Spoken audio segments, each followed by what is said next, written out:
Forget everything you think you know about the gods of Olympus. Forget the perfect beauty, the thunderous power, the effortless grace. My story is not about any of that. My story is the sound they tried to drown out, the crackle of the forge, the hammer on the anvil, the scream of metal being reshaped in fire. I am the god they threw away, cast from heaven for the crime of being born imperfect. But I did not break. I learned the most divine secret of all. Creation is not a gift you are given. It is a weapon you forge with your own two hands. And by the time they begged me to return, I had built weapons that could shatter the very gates of paradise. My origin is a scar. Born to Hera, queen of the gods, I was not the radiant child she desired. I was weak, lame, a thing of twisted foot and pained breath.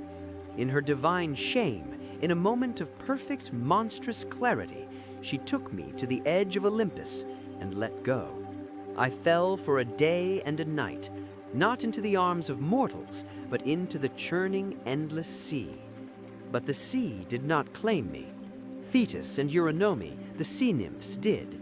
They caught me in the cold, silent dark, not out of pity, but perhaps out of a shared understanding of being overlooked by the brilliant world above. In their hidden underwater grotto, they gave me my first tools, and in that exile, in that profound silence, I found my voice. It was the clang of a hammer. My first creations were not for glory, but for gratitude, delicate jewelry of pearl and coral for my saviors. I built my first forge in the womb of the ocean, its fire a defiant contrast to the cold, crushing dark.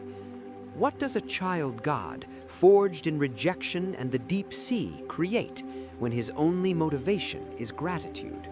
What kind of power stems from that place? For 9 years I worked, the heat of my forge my only son. My body grew strong, my arms capable of bending the spine of the world. But my heart, it hardened like tempered steel. A single burning question fueled my fires. Why? I decided to send my mother a gift, a masterpiece, a throne of exquisite gold, inlaid with gems that held the light of my sunless forge. It was beautiful beyond measure. Hera, upon seeing it, sat without hesitation, and then the trap was sprung. Invisible, unbreakable bonds folded around her, holding her fast. It was not a cage of bars, but a cage of craft, a paradox of beauty and restraint that no god, not even Zeus, could unravel. For the first time, Olympus was powerless, its queen immobilized by the forgotten sun. The message was not written in words, but in golden filigree. You cannot contain me, but I can contain you. He used his craft not to build a place in their world, but to stop their world entirely. If a throne could trap a queen, what could a truly angry Hephaestus build to challenge a king? The pantheon was in chaos. Ares threatened, Apollo pleaded, Zeus thundered, but the throne would not yield. Finally, Dionysus, the fellow outsider, was sent to find me. He did not command. He offered wine, understanding, and a deal. Freedom for Hera in exchange for my return to Olympus, not as a castaway, but as a recognized god, with a forge on the mountain itself. I returned, not in triumph, but in a tense, negotiated truce. I freed Hera. I was given Aphrodite, the goddess of love and beauty herself, as my wife. A cosmic joke or a cruel peace offering? The lame smith wed to perfection. It was the ultimate test, to live every day with the very ideal that had caused my fall. But I also got something else, respect, born not from love, but from absolute utilitarian need. They needed my hands. What is the true nature of his marriage to Aphrodite? A reward, a punishment, or a transaction in a divine Cold War? My forge became the engine of Olympus. I did not make trinkets. I built infrastructure. I crafted the palaces of the gods. I forged the indestructible armor of Achilles, armor that became a legend's skin. I built the golden, automated maidens who could think and move to assist me. I created Talos, the bronze giant who guarded Crete. I crafted Pandora, the first woman on Zeus's command, a creation of breathtaking beauty and catastrophic purpose. My hands shaped the tools of their wars, the symbols of their power, the chains for their enemies. Zeus's thunderbolts, my anvil sang with their birth. Hades' helmet of invisibility, my fire hid its form. Hermes' winged sandals, my bellows gave them flight. I was the silent, indispensable craftsman in the shadows of their dramas. They wielded the power. I was the power behind it. Every myth you know is held together by my rivets. If he built the weapons, the defenses, and even the first woman, did Hephaestus, the rejected one, become the most powerful god of all? Who truly controls the one who forges reality? And then, my heart, Aphrodite, my wife, who never loved the soot-stained smith. She took Ares, the god of war, brutish, beautiful, everything I was not, as her lover. They laughed at me in my own home. So, I crafted a net, not of gold, but of finest invisible bronze strands, subtle as a spider's web, and strong as fate itself. I draped it over our bed, and when the lovers lay together, the net fell, trapping them in the very act of their betrayal. I did not strike them. I called all the gods to witness, to see the perfect, beautiful gods entangled, naked, and ridiculous. My revenge was not violence, it was exposure.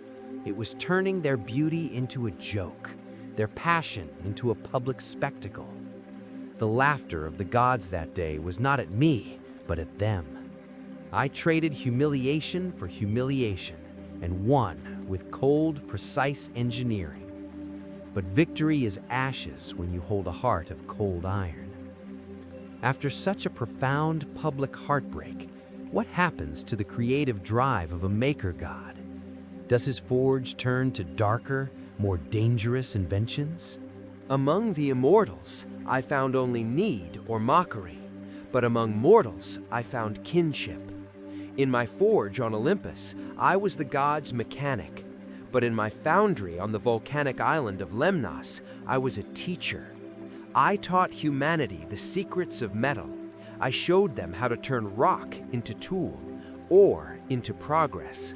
My true alliance was with Athena, goddess of wisdom and strategy. Not a marriage of passion, but a meeting of minds. Together, we were the patrons of civilization, the practical application of intellect. We guided the clever, the inventors, the ones who solved problems with their hands and minds. While other gods demanded sacrifice, we offered knowledge. Our temples were the workshops, the shipyards, the rising cities. The god rejected by the divine finds his purpose with mortals. What did humanity gain from the outcast god that the perfect Olympians could never give? Look at your world. You do not live in temples of cloud and lightning. You live in a world I built. The skyscraper is my pillar. The bridge is my lattice. The engine is my automated maiden, reborn in steel and silicon. Every spark of welding torch, every hammer on a construction site, every line of code that builds something from nothing, that is my liturgy. My fire is the fire of industry, of innovation, of taking the raw, ugly materials of existence and forcing them into a new, purposeful shape. My lameness is the truth of every creator, that beauty and function are born in struggle, in the heat of effort, in the rejection of what is natural for the pursuit of what is possible. I am the god of the process, not the gift, of the sweat, not the grace. So the next time you see something made, truly made, from a clay pot to a silicon chip, remember this: It was not born from perfection. It was forged. It was hammered. It was shaped in a fire stoked by every rejection, every flaw, every moment of being told, "You are not enough." The might of the gods is legend, but the world you live in, that is my masterpiece. I am Hephaestus, and my forge is never cold. Subscribe. The fire burns on.